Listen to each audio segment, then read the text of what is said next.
기도의 불을 꺼뜨리지 말라. 삶을 변화시키는 기도의 5가지 법칙. 안녕하세요. 여러분의 영혼의 깊은 울림을 전하는 지혜의 샘터입니다. 오늘 우리가 함께 나눌 이야기가 여러분의 삶을 근본적으로 변화시키는 놀라운 씨앗이 되리라 믿습니다. 마음의 문을 활짝 여시고 오늘 선포되는 말씀에 귀 기울여 주십시오. 이 말씀을 듣기 전과 후에 여러분의 삶은 결코 같지 않을 것입니다.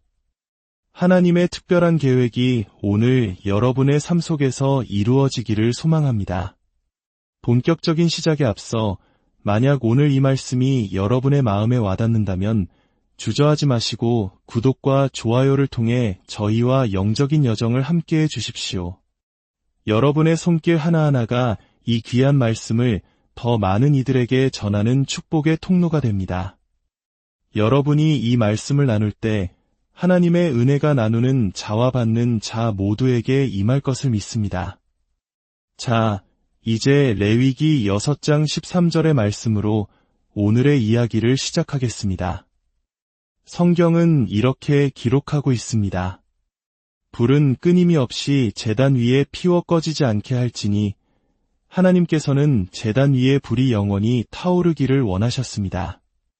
구약시대의 성전 이야기가 오늘 우리와 무슨 상관이 있을까요? 성경은 이제 바로 우리 각자의 몸이 하나님께서 거하시는 거룩한 성전이라고 말합니다.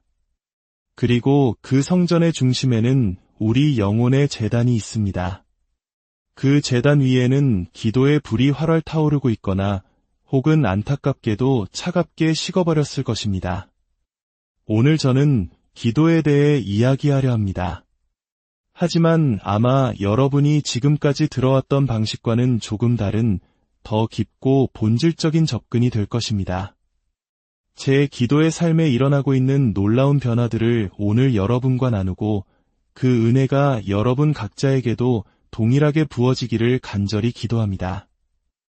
태초에 하나님께서는 당신의 피조물인 인간의 DNA 안에 기도를 통해 소통하고자 하는 갈망을 심어두셨습니다. 이것이 바로 우리가 세상 가장 외진 정글 속에서 하나님이나 예수님, 성경에 대해 단 한 번도 들어보지 못한 부족들을 발견했을 때조차 그들이 무언가를 향해 기도하고 있는 이유입니다. 인간의 내면 가장 깊은 곳에는 창조주와 연결되고자 하는 본능적인 갈망이 존재합니다. 이 갈망은 하나님 편에서도 마찬가지입니다. 하나님께서 우리를 창조하신 유일한 이유는 우리와 교제하고 소통하기 위함이었습니다. 우리는 그분의 형상대로 그분과 소통할 수 있는 능력을 가지고 창조되었습니다. 창세기는 에덴 동산에서 그 아름다운 모습을 보여줍니다. 아담과 하와가 타락하기 전 하나님께서는 날이 서늘할 때에 동산에 내려오셔서 그들과 함께 거닐며 대화하고 깊은 교제를 나누셨습니다. 그들의 교제에는 문제 해결을 위한 기도가 필요 없었습니다. 그들에게는 아무런 문제가 없었기 때문입니다. 골치 아픈 인간관계도 자녀 걱정도 재정적인 위기도 없었습니다. 먹을 것은 풍족했고 하나님의 축복이 온 땅에 가득했습니다. 사탄의 공격도 악한 영들의 방해도 없었습니다. 그들이 함께했던 유일한 이유는 그저 함께 있기 위함이었습니다. 이것이야말로 기도의 본질입니다. 진정한 기도는 단순히 어려움이 생겼을 때만 찾는 비상벨이 아닙니다. 어떤 목사님이 어린 아이에게 물었습니다. 애야, 오늘 기도했니? 아이가 대답했습니다. 아니요, 오늘은 아무 문제도 안 일으켰거든요. 많은 사람들이 기도를 이 아이처럼 생각합니다. 문제가 생겼을 때만 필요한 것. 하지만 그것은 기도의 본래 목적이 아닙니다. 진정한 기도는 주님께서 나와 함께 걸으시고 내게 말씀하시는 친밀한 교제의 시간, 바로 우리 둘만의 시간입니다. 이제 저는 여러분에게 조금은 충격적인 사실을 말씀드려야겠습니다. 기도하지 않는 것은 죄입니다. 사무엘상 12장 23절에서 선지자 사무엘은 이렇게 고백합니다. 나는 너희를 위하여 기도하기를 쉬는 죄를 여호와 앞에 결단코 범하지 아니하고 몇 주 전 이 말씀이 제 마음을 강하게 붙들었습니다. 만약 내가 여러분을 위해, 이 사역을 위해, 우리 가정들을 위해, 그리고 이 나라를 위해 기도하기를 멈춘다면 그것은 하나님 앞에 죄를 짓는 것이라는 사실을 깨달았습니다. 기도를 잇는 것은 곧 하나님을 잇는 것입니다. 만약 기도가 당신에게 현실적으로 다가오지 않는다면 그것은 하나님이 당신의 삶에 실제하지 않는다는 증거일 수 있습니다. 기도는 선택이 아니라 생존의 문제입니다. 기도하지 않으면 우리의 영은 메말라 죽어갈 것입니다. 이제 여러분의 기도 생활에 혁명을 일으킬 기도의 5가지 법칙을 나누겠습니다. 첫째, 기도는 그리스도인의 삶에서 가장 중요한 우선순위가 되어야 합니다. 성경을 읽는 것은 하나님께서 우리에게 말씀하시는 시간입니다. 반대로 기도하는 것은 우리가 하나님께 말씀드리는 시간입니다. 이 둘은 신앙의 양 날개와 같습니다. 그리스도인이 할 수 있는 가장 중요한 일은 바로 꾸준하고 끊어지지 않는 기도 생활을 발전시키는 것입니다. 저는 원래 기도하는 사람이 아니에요 라고 말할 수도 있습니다. 하지만 저는 당신의 삶에서 승리하기 위해 반드시 필요한 것이 무엇인지 말씀드리고 있습니다. 우리의 삶에는 항상 기도보다 더 급해 보이는 다른 일들이 생겨날 것입니다. 누군가가, 무언가가 우리의 기도 시간을 방해할 것입니다.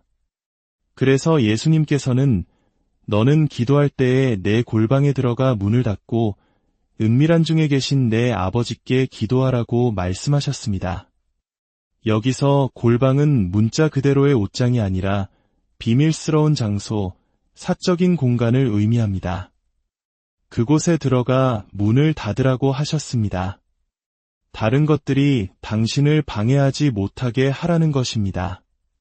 우리는 흔히 하루의 스케줄을 모두 짜놓고 남는 시간이 있으면 기도하려고 합니다. 그런 방식으로는 결코 깊은 기도 생활을 할 수 없습니다. 우리는 하나님이 원하시는 능력 있는 삶을 살 수 없습니다. 삶의 모든 다른 계획들을 기도를 중심으로 재편성해야 합니다. 기도를 당신의 달력에 가장 먼저, 가장 중요한 약속으로 기록하십시오. 둘째, 기도를 위한 정해진 시간이 필요합니다. 만약 여러분에게 정해진 기도 시간이 없다면 여러분은 영적인 여정에서 승리하기 어렵습니다. 저는 성령께서 인도하실 때 기도합니다 라고 말하는 분이 있다면 저는 아마 이렇게 대답할 것입니다. 아, 그렇군요. 그럼 기도 생활을 거의 안 하시는군요. 우리의 삶은 스케줄로 움직입니다. 우리는 기분 내킬 때 출근하지 않습니다.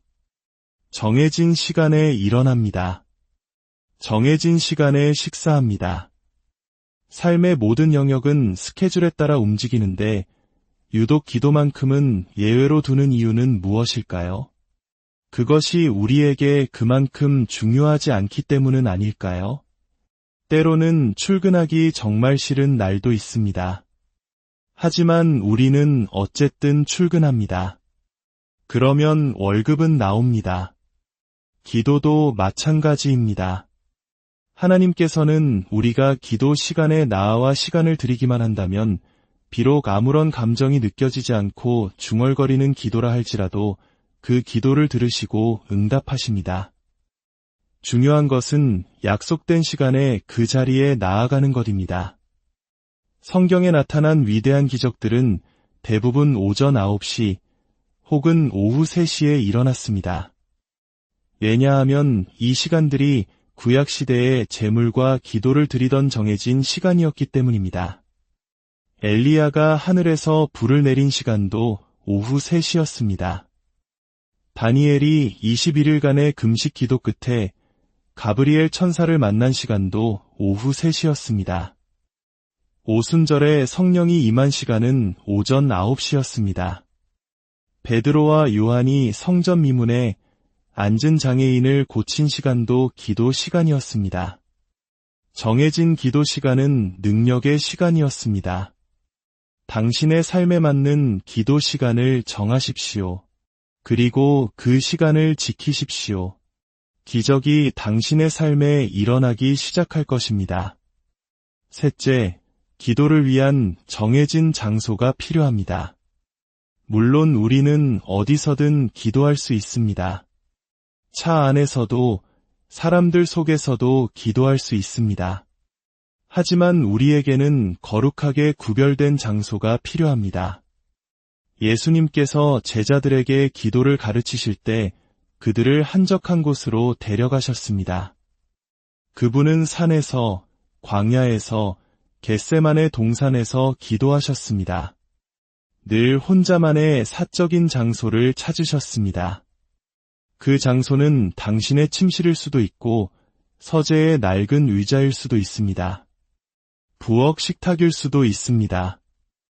중요한 것은 이곳은 나와 하나님만 만나는 장소라는 인식을 갖는 것입니다. 그 장소에 들어설 때 세상의 소음은 차단되고 오직 하나님의 음성에만 집중할 수 있는 당신만의 지성소를 만드십시오. 넷째, 기도의 패턴, 즉 주기도문을 따라 기도해야 합니다. 많은 사람들이 기도하지 못하는 이유는 악해서가 아니라 어떻게 기도해야 할지 모르기 때문입니다. 제자들도 예수님께 우리에게 기도를 가르쳐 주옵소서라고 요청했습니다. 그때 예수님께서 가르쳐 주신 것이 바로 주기도문입니다. 이것은 단순히 암송하라고 주신 것이 아니라 우리의 기도가 어떤 내용을 담아야 하는지 알려주는 완벽한 청사진입니다. 주기도문은 크게 6가지 부분으로 나눌 수 있습니다. 첫 번째는 찬양입니다. 하늘에 계신 우리 아버지여, 이름이 거룩히 여김을 받으시오며. 기도는 요청으로 시작하는 것이 아니라 찬양으로 시작해야 합니다. 하나님, 당신의 이름을 거룩하게 높입니다. 그분의 이름은 무엇입니까? 치료자이신 여호와 라파, 공급자이신 여호와 이레, 평강의 하나님 여호와 살롬, 우리의 의가 되시는 여호와 치드케누. 이 모든 이름들을 부르며 그분을 찬양하는 것입니다. 만약 이 이름들이 기억나지 않는다면 단 하나의 이름, 예수의 이름을 높이십시오. 나의 구원자, 나의 왕이신 예수님의 이름을 찬양합니다. 두 번째는 하나님의 뜻을 구하는 것입니다. 나라가 임하시오며 뜻이 하늘에서 이루어진 것 같이 땅에서도 이루어지이다. 이것은 우리의 우선순위를 정하는 기도입니다. 하나님, 제 뜻이 아니라 아버지의 뜻이 제 삶에, 우리 가정에, 이 교회에 이루어지기를 원합니다. 저는 이 부분에서 제 자녀들의 이름을 한 명 한 명 부르며 기도합니다. 그들의 배우자를 위해, 또 그들의 자녀들을 위해 하나님의 뜻이 이루어지기를 기도합니다. 세 번째는 공급을 구하는 기도입니다. 오늘 우리에게 일용할 양식을 주시옵고, 우리의 필요를 하나님께 아뢰는 시간입니다. 하나님, 당신께서 저의 모든 필요를 채워주실 것을 믿습니다. 제 사업에 복을 주시고 저에게 하나님의 은혜를 부어주사 사람들이 저를 돕게 하소서. 네 번째는 용서입니다. 우리가 우리에게 죄 지은 자를 사하여 준 것 같이 우리 죄를 사하여 주시옵고, 먼저 우리의 죄를 고백하며 정결함을 구합니다. 하나님, 제 생각과 말과 행동으로 지은 모든 죄를 용서해 주십시오. 그리고 이 기도는 반드시 우리가 다른 사람을 용서하는 것으로 이어져야 합니다. 성령께서는 이 기도를 할 때마다 우리가 용서해야 할 사람들의 얼굴을 떠올리게 하실 것입니다. 우리가 그들을 용서하지 않으면 하나님께서도 우리를 용서하실 수 없습니다. 다섯 번째는 능력을 구하는 것입니다. 우리를 시험에 들게 하지 마시옵고 다만 악에서 구하시옵소서. 우리가 유혹을 이기지 못하는 이유는 기도하지 않아 능력이 없기 때문입니다. 이 기도는 영적 전쟁을 선포하는 시간입니다. 하나님의 전신갑주를 입고 사탄의 모든 계략을 묻고 예수의 보혈로 우리 자신과 가정을 덮는 기도입니다. 하나님, 악한 자의 길에서 저를 지켜주시고 잘못된 만남에서 저를 보호해 주소서. 마지막 6번째는 영광을 하나님께 돌리는 것입니다. 나라와 권세와 영광이 아버지께 영원히 있사옵나이다. 아멘. 모든 기도를 마친 후 다시 한번 모든 영광을 하나님께 올려드리는 것입니다. 하나님, 이 모든 것은 제가 한 것이 아니라 하나님께서 하셨습니다. 모든 영광을 주님께서 받으소서. 이 패턴을 따라 기도할 때 당신의 하루는 하나님의 능력과 질서 안에서 굳건히 세워질 것입니다. 마지막 5째, 소리내어 기도하십시오. 예수님께서는 너희는 기도할 때에 이렇게 말하라고 하셨습니다.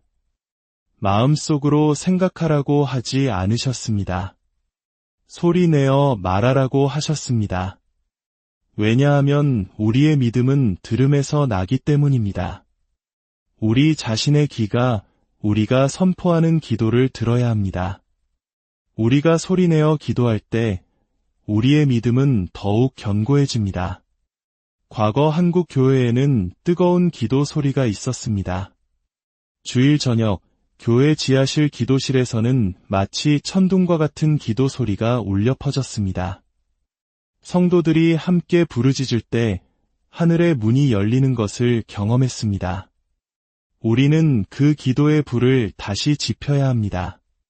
형식적인 종교 생활로는 마지막 때를 이겨낼 수 없습니다. 우리에게는 다시 한번 기도의 불, 성령의 불이 필요합니다. 사랑하는 여러분, 오늘 하나님의 말씀이 당신의 마음에 닿았을 것입니다. 당신의 가정, 당신의 삶, 특별히 당신의 기도 생활에 대해 말씀하고 계십니다. 이제 모든 것을 내려놓고 나와 내 집은 여호와를 섬기겠노라고 결단하며 기도를 최우선으로 삼을 때입니다. 그 시작은 예수님을 당신의 마음속에 구주로 영접하는 것입니다. 그분께 당신의 삶을 온전히 내어드릴 때 세상이 줄 수 없는 참된 평안을 경험하게 될 것입니다. 저를 따라 기도해 주십시오. 주 예수님, 오늘 저는 주님께 나아갑니다. 저의 모든 죄를 용서하여 주시고 십자가의 보혈로 저를 깨끗하게 씻어 주옵소서. 저는 오늘 주님만이 제 삶의 유일한 해답이심을 믿습니다. 제 삶의 최우선 순위를 주님께 두겠습니다. 이제부터 남은 저의 모든 생애 동안 주님을 찾고 섬기고 사랑하며 살겠습니다. 저의 삶과 가정을 오늘 기도로 주님께 온전히 맡겨드립니다. 예수님의 이름으로 기도합니다. 아멘. 이 기도를 드리신 여러분을 축복합니다. 기적은 이미 시작되었습니다. 여러분의 삶에 기도의 불이 다시 뜨겁게 타오르기를, 그래서 하나님의 임재와 능력이 여러분의 매일의 삶 가운데 가득하기를 예수님의 이름으로 간절히 축복합니다.